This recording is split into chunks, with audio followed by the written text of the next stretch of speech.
बिस्मिल्लाहिर्रहमानिर्रहीम, अस्सलाम वालेकुम। मैं हूं डॉक्टर ज़ियाउल्लाह खान गाज़ी। आज हम बात करेंगे उन मरीज़ों को जो कहते हैं जी हमें भूख बहुत ज़्यादा लगती है, जिसकी वजह से बार बार खाना खाता है। अगर हम खाना ना खाएं तो अपने जिस्म के अंदर कमज़ोरी और वीकनेस सी फील करते हैं बहुत ज़्यादा, तो बार बार खाते हैं। बार बार खाने की वजह से उनका एक तो ये है कि जिस्मानी वज़न बहुत तेज़ी से बढ़ना शुरू हो जाता है, और बार बार खाने की वजह से उनके जिस्म के अंदर ग्लूकोज की मिकदार भी बढ़ जाती है। या वो पहले ही शुगर का मरीज़ हो और उसके मैदे के अंदर खराश वगैरह हो, जिसकी वजह से उसको बार बार भूख लगती हो, या शदीद अमराज के बाद मरीज़ को बार बार भूख लगती है, जिसकी वजह से उनको बार बार थोड़ी थोड़ी देर बाद खाना पड़ता है। इसके जो होम्योपैथी के अंदर इलाज है, अगर बच्चों को बार बार भूख लग रही है और बार बार थोड़ी थोड़ी देर बाद वो खा रहे हैं, तो अगर उनके पेट में कीड़े हैं तो वहाँ पे साइना बड़ा अच्छा काम करती है।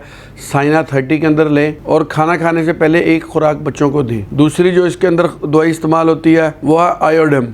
आयोडम को भी ऐसे ही खाना खाने से पहले अगर आप दें तो खुराक आप दें आयोडम की। और अगली जो बड़ों के लिए भी ये दवाई बड़ी मौसर है, अग्नेशिया। अगर खाना खा लिया है और फिर थोड़ी देर बाद उसको भूख लग गई है और मैदे के मुकाम पे कमज़ोरी महसूस कर रहा है, तो अग्नेशिया 30 के अंदर आप उसको एक खुराक दें। ये दवाई है वो है रुस्टॉक्स। ये झूठी भूख, यानी कि असल में जो उसके जिस्म की ज़रूरत है खुराक उसने खा ली है, लेकिन बार बार वैसे जिस्म के अंदर मैदे के अंदर खला महसूस होता है या उसको भूख ज़्यादा लगती है, तो वहाँ पर रुस्टॉक्स 30 के अंदर आप खुराक दें।